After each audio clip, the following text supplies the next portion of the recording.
This is one of the funniest guys I know. He is not just a funny guy, he is a veteran in the comedy world.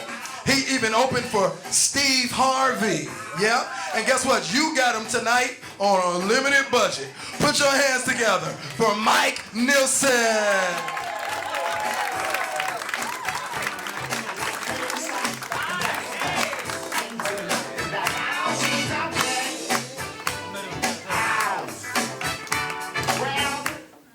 So much of that I can take, and then I start having chest pains. Good evening. I do love music, man. You know, the right song, when it hits you at the right time, it can just improve your whole day. That happened to me on the way here. I went to Kroger. You know they have cool music at Kroger now, right? Yeah, it's not that lame music. They play cool music while you were shopping.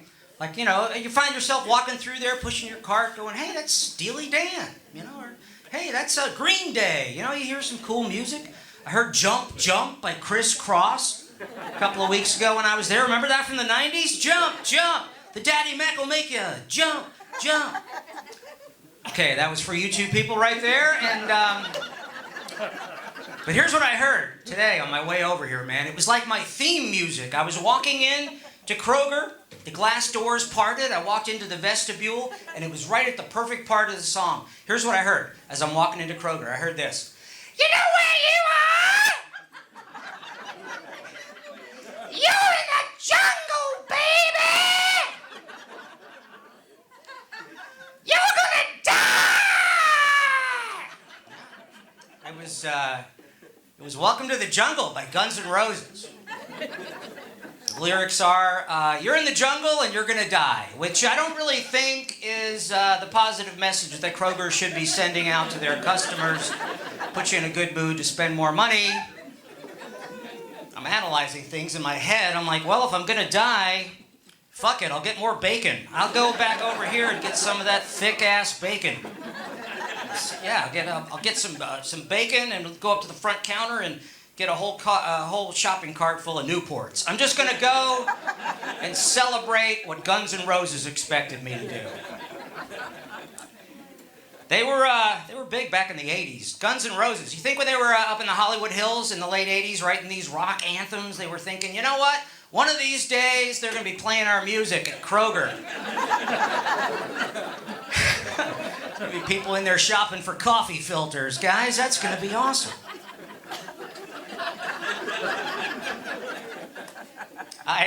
Thank you. I'm originally from New York City. That's where Thank you. Somebody said sorry right there. Thanks. Wow. It's like a big hug from you guys here in Kentucky, right?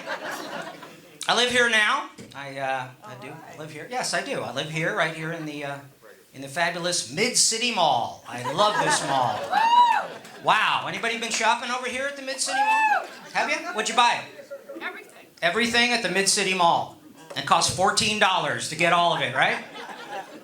Pretty cool mall. That's. Do you live here in Louisville? Is that why you got so excited? Yeah. Cool. Where do you live? Indian Hills. Indian Hills. Oh, cool. It's good to have some people with money in the audience. Nice to have you. I can't really say anything else about Indian Hills. That's where Jennifer Lawrence grew up, right? Exactly. Do you know Jennifer? No. All right. We're gonna just stop the show right there. We're gonna stop the conversation and get on with the show, is what I was trying to say. But thank you for being here. It was a nice chat. Jennifer's Louisville. They had that on the big, they have a mural. You know, they have murals of people here in Louisville that are famous people, like Jennifer Lawrence, Muhammad Ali, Diane Sawyer. You know what they did down at Broadway? At Broadway in Barrett, they had a big mural on the side of a building that was dedicated to Patrick Henry Hughes. I don't know if you know who that is. That's a guy that was on the U of L marching band. He was a blind young man, blind guy, and couldn't walk. He was in a wheelchair, and his dad pushed him out there on the field while the marching band was playing. Remember? He so inspired people that they put his whole family on Extreme Makeover Home Edition. And not only that, they put his mural up there on the side of a building, Patrick's Louisville. It was there. Every time I drove by it, man, I was just so inspired. But the last time I went by there, it now is a picture of Jack Harlow. And it says Jack's, Louisville. Jack Harlow. Do you like Jack Harlow? Well, I like him too, but apparently he's an asshole because he decided that Patrick Henry Hughes should not have a mural on the side of a building. Either Jack Harlow or his people just went, you know, this is really where we want the mural to be, so he's not going to notice anyway if it's not up there anymore. Well, let's put Jack Harlow's ass up there. No, man, I thought that was kind of cold-blooded. I did. Yeah. What's your favorite Jack Harlow song? I don't know any. You don't know any. Neither do I, man. Neither do I. He's pretty famous, though. All right. I'm glad you guys are here, though, right? Thunder got canceled. Thunder was canceled. Yeah. It turns out Thunder posted some really problematic shit on Twitter back in 2009. Thunder was canceled. I'll let you sit with that one for a little while. So here's how I wound up here. I was started doing stand-up comedy in the early 80s. In 1982, that was my very first foray into the art form of stand-up comedy. And I was in New York, where I went to high school, and I was doing the stand-up, and went on the road shortly after that, and traveled all over the country. I was having a great time. I was thinking about, you know, my career, thinking I might go to Los Angeles, try to get on TV. And then in 1988, I did a show right here at this club. It was called the Funny Farm back then. And I met a woman after the show that I was doing here the first night. And my entire show business career came right to a screeching halt right there at that exact moment. She stole my heart, man. A Kentucky woman. They are amazing. How about a hand for all the Kentucky women in the audience? Holy shit. They're amazing. They're beautiful. This guy not applauding at all. He's like, I don't know. We're from Indiana. I don't care. Are you a Kentucky woman? I am. Yeah, man. They're beautiful. You know, Neil Diamond was so inspired by this idea of a Kentucky woman. He wrote a song called Kentucky Woman. Remember it? Kentucky Woman. Ba-ba-bow. It's like Neil Diamond's actually here, isn't it? Can you imagine? Kentucky Woman. If you don't know the lyrics, they go, Kentucky woman, she'll get to know you. Kentucky woman, she'll grow to own you. Yeah. So we're living that shit out pretty much every day at my house. We keep me in a little crate there in the kitchen, let me out every once in a while, do some tricks, and lock me back up. Yeah. No, but I moved here, man. I moved here in 1989, and this has been my hometown ever since then, and I raised two daughters here. They are 29 and 26 now, full grown, pretty well functioning people, well adjusted. Yeah, they're good, man. I raised my kids in a way that was a little different from my upbringing because I grew up in the suburbs up there in New York. My dad was a New York City firefighter. That was his job. He would commute into the city. Thank you. Thank you. People usually do applaud when I say firefighter because that's a heroic pursuit that people do. They say, hey, man, your dad was a hero. And I, growing up, never thought of him as a hero. I just thought of him as a guy that didn't want to play catch with me. But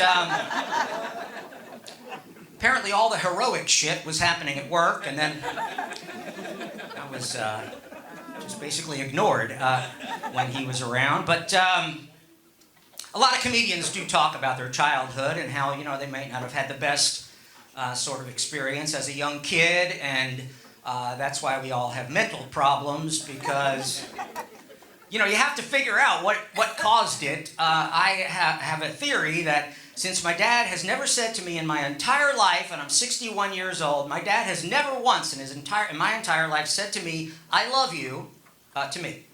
So, yeah, well, thank you. Thank you very much. I think that's a little bit sarcastic what I'm getting from you, ma'am, but that's, aww. Buck up. Funny man, you can get over it. No, that's what we do. We talk about these things on stage, and then the audience laughs and applauds, and it fills that void inside of us that was created by our distant parents. I self-diagnosed. I decided this is why I'm so screwed up, because he has never said this to me. So I went to therapy, and I'm talking to the therapist, and I told her this whole thing, and she goes, well, why don't you say I love you to him, see what happens? I'm like, fuck that. I'm not paying you barely over the copay for that kind of bullshit advice. But I did. I decided I was going to call him and tell him. My dad and I have never had very many telephone conversations either. You know, he just, my dad is an old school New Yorker, and he's grouchy and grumbly, and he has an accent. So when he does call me, like he called me and got my voicemail recently, and this was the message that he left. Mike, it's your father. Oh, well, thank you. Thank you for identifying yourself, sir. I wasn't sure who was calling me. Some random guy with a New York accent just wanted to call, but now that I know it's my father, by all means, thanks. Mike, it's Abe Vigoda. You know, someone is calling me with that accent. But I did. I called my dad back. It was my birthday, as a matter of fact. My dad called me on my birthday and left me a voicemail. Mike, it's your father. Call me back, right? So I call him back, and he answers the phone. He goes, Mike, happy birthday. Here's your mother. That was it. That was all I got from the old man. But I'm the better man. I'm doing the work, right? I am doing the work. I am filling the void. I went to call him. I called him on Father's Day this past year, and I decided this is the time I'm going to say I love you to him, because that's what the therapist told me to do, and I'm doing the work. So at the end of this conversation with my dad, I just slipped it in there right at the end. Talking to him like, all right, I love you. And there's this long pause, and then my dad goes, okay, bye. Wow. Okay, bye. That's what I got from the old man. Not really what you want to hear when you have finally worked up the courage to say I love you to somebody. But, thanks. Is this a little too real for you guys? Is that what's happening? I'm sorry. I will eventually get to the dick jokes if you just be patient. We'll work our way up to that, and you won't believe how funny those are going to be. Thanks. I have gotten older. I have this theory now about being older, because when I was young, I was kind of rebellious. You know, I was kind of crazy. I was kind of stupid, right? I had long hair. I wore a leather jacket. I was like a rock and roll comedian, and I was stupid. I did dumb shit, and now that I'm this age, I'm not really rebellious anymore, except recently I did something kind of crazy. I stole this pen from the tube at CVS when I was picking up my medications at the drive-thru. Woo! I'm in the jungle, baby! Got the Velcro on it and everything. Check it out, man. But I've decided that when you get to be this age, what you understand is that wisdom, you've acquired wisdom, which trumps your enthusiasm. It's wisdom versus enthusiasm, right? Right? When you're young, you're enthusiastic, you're fired up, you're excited about everything, and now I'm just wise, and I'm heavily medicated because I go to CVS. I'm on 7 medications. I'm on 7 different medications. Anybody got that beat? Anybody? More than 7? Yell it out. Anybody? More than 7? Mom does. What's that? 12 over here. Congratulations. And what did you say over here? Mom, Dad. I don't know what that means. Is that the name of one of the medications? I'm on 50 milligrams of Mom, Dad. And there's some side effects. No, what did you say? I said 7, and you said... Okay, great. Oh, you're not allowed to check with the other people at your table. How many do I take? I'm not really sure. I have to remember all of these medications. I have to remember all this stuff every time I go to a new specialist, right? A new doctor. Every time I fill out an insurance form, they will ask you, please list the medications you are currently taking. Yeah, right? And I had to make up a little song in my head so I could remember. So I'm sitting in the waiting room with the clipboard. I'm going, Wellbutrin and Pristique for my anxiety. Taking metformin for my type 2 diabetes. Lisinopril for my high BP. Simvastatin keeps my cholesterol at 233. I also take sildenafil, which is generic for Viagra, because I have erectile dysfunction as a side effect of all the other medications. Oh, man. We're riding a wave of musical inspiration. Thank you.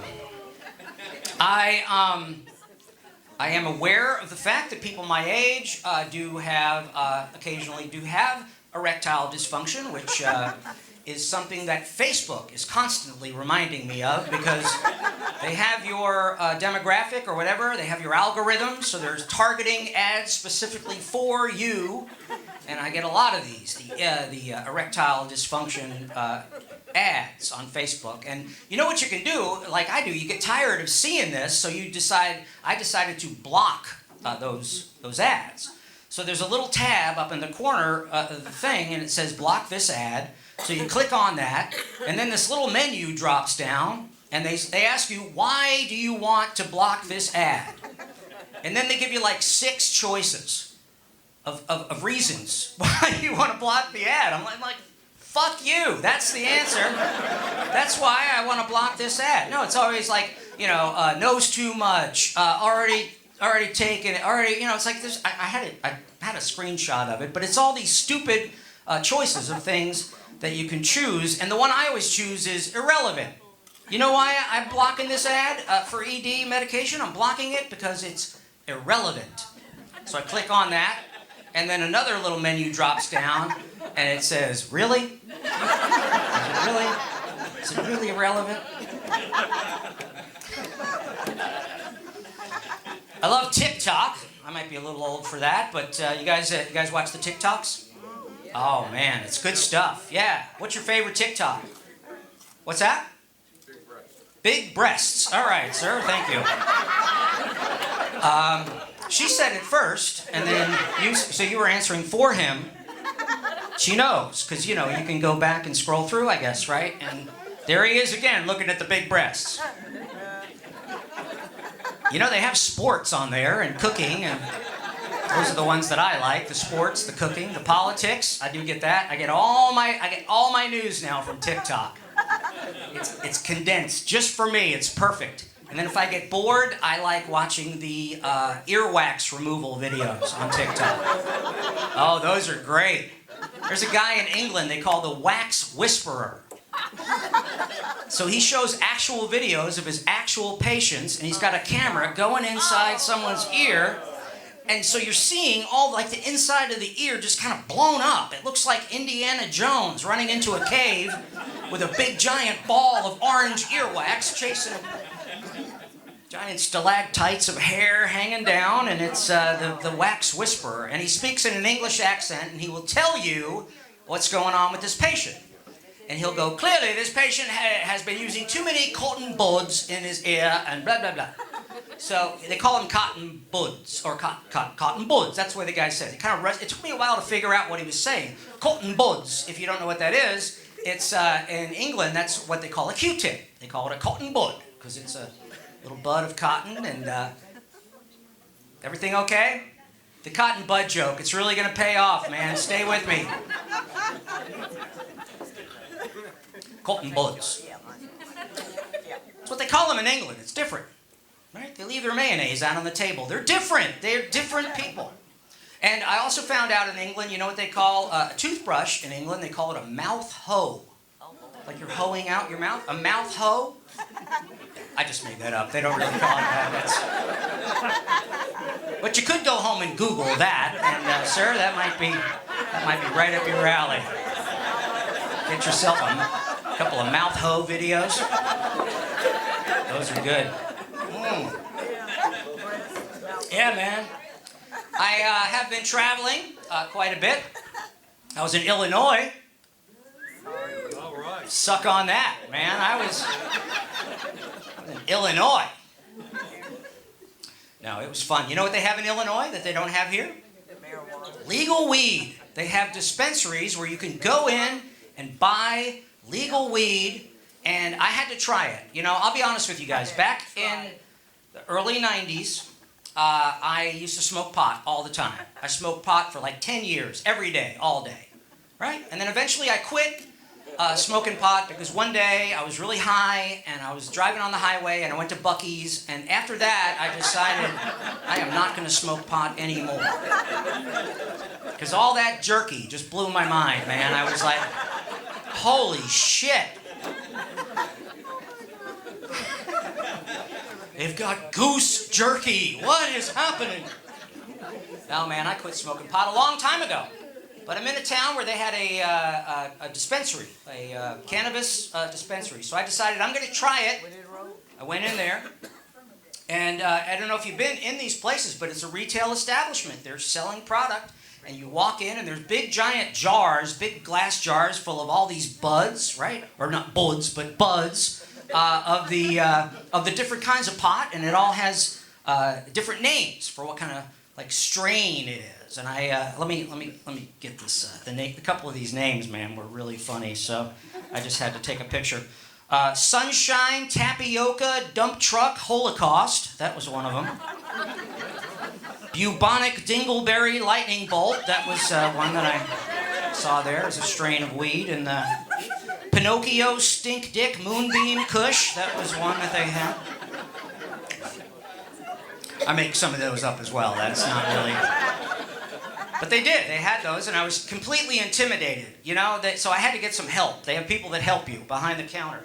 I had this young woman behind the counter who was there to help me, right? So I walk up, and she's got an iPad on a little pedestal, and she turns it around, and she's showing me all these different choices, and she starts asking me questions. She's like, do you want a head high? Do you want a body high? I mean, I couldn't answer. I'm like, at one point, I'm like, you know what? I just want something similar to what I used to buy from that gay guy in Germantown back in the 90s. Do you have that? Because his name was Chris. I never really wanted to talk to him, but he was the guy, so I had to sit there. So she's asking me the questions. Asking me a lot of questions, really, about myself, you know, and I didn't have any answers. So finally she goes, "Sir, have you actually thought about why it is that you think you want to smoke pot? Because, you know, let's talk about your dad. What about your childhood?" So we eventually arrived at a decision, and she sold me a little vape that you inhale, and this thing looked like a thumb drive that you put in your computer, right? And it's just, but that's got everything right there. It's got the vaping capabilities. So I said, well, what do I do? She says, well, I generally take 8 or 10 hits right before I go to bed. But you try it out and see what works for you. So I got like one hit. I barely got one hit in my lungs, and then I was just terrified. I was scared. So I went to sleep, and then the next morning I woke up and I decided to put the USB in my laptop just to see what would happen. It took over my Spotify. Now my Spotify will only play songs by Billy Strings, which, thank you. That was a carefully targeted joke. Now my laptop demands a bean and cheese burrito every 3 hours. Man, when you guys don't like a joke, you don't really screw around, do you? You're just kind of like you guys are wandering off. I got to direct you back to the stage. I've got to direct you back. I'm directing you like they do at Valvoline Instant Oil Change, right? These are the people that are saving your car from falling in a pit in the earth. A guy is making $9 an hour doing these little Valvoline. And they do it differently at Jiffy Lube. I don't know if you've been to Jiffy Lube. They do this at Jiffy Lube. They do that. Popular with the ladies, if you know what I'm saying. Jiffy Lube, they got that. You know, they got some different hand signals. I am going to get canceled now. There is a difference too when you go to Valvoline. You get to sit in your car while they do your oil change. It's over quick. You get out of there. You give the guy the card. You give him his payment, and on your way. When you go to Jiffy Lube, they take you to another room, and you sit and wait while they do your oil change, and it just drags on. And then eventually they're going to put the hard sell on you, right? You're sitting there, and I'm just waiting for my oil change to be finished, and this young kid that works there, he's got the Jiffy Lube shirt, and his name tag says Kenny, and he runs in, and he's got an air filter, and he's shaking it, and it's clouds of black smoke coming off of this thing. Sir, I have to let you know that you have approximately 5 to 8 days until your car bursts into flames in the middle of the interstate if you do not replace your air filter. We happen to have the one for your car available. It's $79. I'm like, no, I don't want an air filter, right? So then he goes, well, I'm going to have to get my manager. So now the manager comes in, and this is real. The manager is sitting, like staring at me, like we're like knee to knee in the chairs. I can smell this guy's breath, you know, and he's going, Mike, what's it going to take to get you into this air filter today? How can we earn your business? Did Kenny tell you about the financing options? Because I can get you on 48 months, no interest. You know, you could be paying, you know, $9 a month for this air filter. Oh, man. Yeah, thank you. I met my wife here. Did I mention that? We're married now 34 years. Proud of that. I am proud of that. Oh, thank you, sir. Apparently, just right there, you got right in at the end. You're like, all right. 34 years. Yeah, I'm proud of it, man. We were young and stupid, like I said, wisdom versus enthusiasm. I was wild, my wife was wild, my wife's friends were wild. My wife had a friend that she went to high school with, and in the early 90s, she told me her friend's name was Colleen. There's a woman that a young girl that she went to high school with at the time. And so, you know, they're out of college now, in their early 20s, and my wife and Colleen, and I come home one day, and my wife says, Colleen invited us to come out to this show in Lexington. Her boyfriend is in a punk rock band. Like, cool. And she wants us to come out to the big show because apparently there's some people from a record company that are going to be there to check them out. I'm like, this is great. The story's getting better and better. She goes, yeah, but there's a little wrinkle. Colleen's boyfriend recently gave her an STD, and they're going to break up. But she didn't want to break up with him until after the big show with the record company guy. Now I'm like, well, this is fucking awesome, man. I gotta go to this thing. So we go to the punk rock club, and there's this band, the punk rock band. He had a punk rock band called Spankenstein's Monster. That's the name of the band. Yeah, they actually had a CD. I bought it over here at Ear Ecstasy when they had the local artist. Yeah, Spankenstein's Monster. And you know, they're a good punk rock band, right? The guy, the boyfriend, he's the guitarist, the lead singer, main songwriter, right? And he's up there, he's doing the punk rock. That's my punk rock sound that I make. So the crowd's great, everybody's fired up, and you know, we're all kind of pulling for this band. They're going to get the big record contract, and just to, I guess, to liven up the show, the boyfriend then, they finish one song, and there's a round of applause, and then he goes, all right, this next song is going out to Colleen. 1, 2, 3, 4, crabs. Crabs. They're itchy and they're nasty and they look like little spiders. I mean, there were words to the song, but the guy was just, you know, he's like, you know what? We're gonna break up anyway. I'm gonna do this song. People will be talking about this forever. Crabs. It was on the CD that I got at Ear Ecstasy. Track 8, Crabs. So, they did not stay together. And years later, I saw this guy, the punk rock guy, and I was at the Science Museum in downtown Louisville.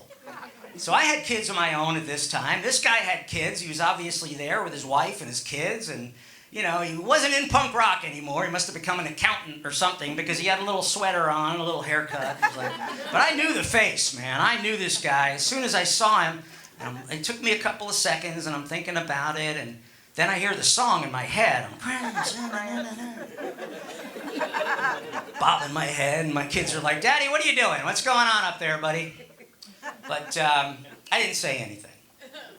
But if I had, I would have been like, you know, they got this new exhibit up here at the Science Museum, oceanography thing.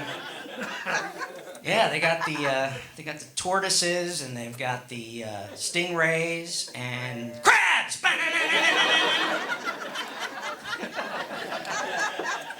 Thank you. 34 years, man. I saw something. Actually, it was on Valentine's Day of this year. This happened. It was so weird. The timing. Yeah. I was at the library. I was at the St. Matthew's Library, right? Yeah, thank you. The best one for my money. So, I was in the parking lot. I got my, done my library thing, and I'm standing there, about to get into my car, and I see this little old couple in their 80s. They come shuffling out. It was February, so it was cold, and they were all bundled up in their overcoats, and the woman had a kerchief on, and the guy had one of those little hats, and they're shuffling along, and the woman's got a cane, and the guy's carrying this huge bag full of books. It's got the library logo on it and everything, and they're shuffling along, and they were so cute, man. It looked like the movie Up, before the old lady died. But it was cute, they're shuffling along. And the woman was facing towards me. The man did not know I was there, but as I'm watching this, they get to their car, and I see the man takes this bag of books, and he swings it, and he goes, "God damn it!" Just high voice like that. God damn it! I'm tired of carrying your fucking books! Oh man, it was tragic. It was heartbreaking. And so like I said, the guy didn't know I was there, but the woman's looking at me.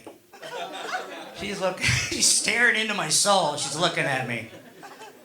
And she's going, "It wasn't always like this." He sounded like Isaac Hayes when we first met. He had a real deep voice. "Let's go get some books, baby."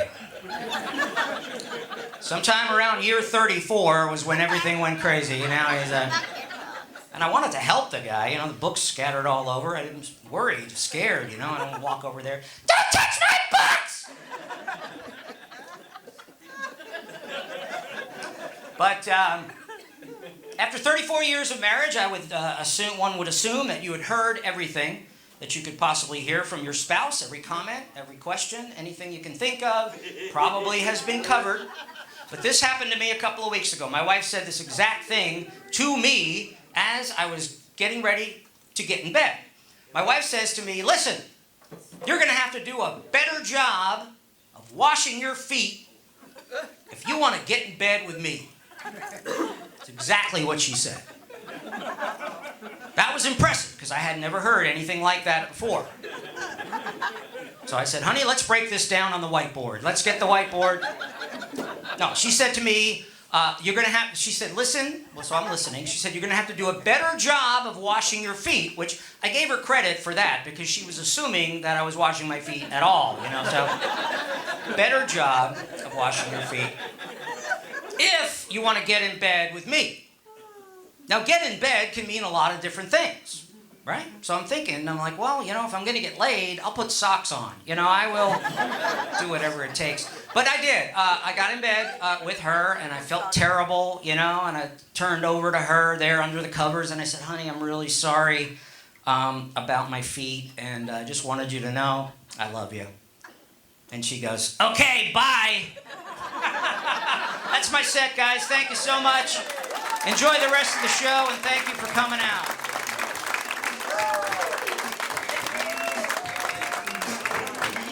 Keep it going for Mike Nilsson, y'all. Come on, you mouthfuls. All right, y'all enjoying this, right? I think you are. I am.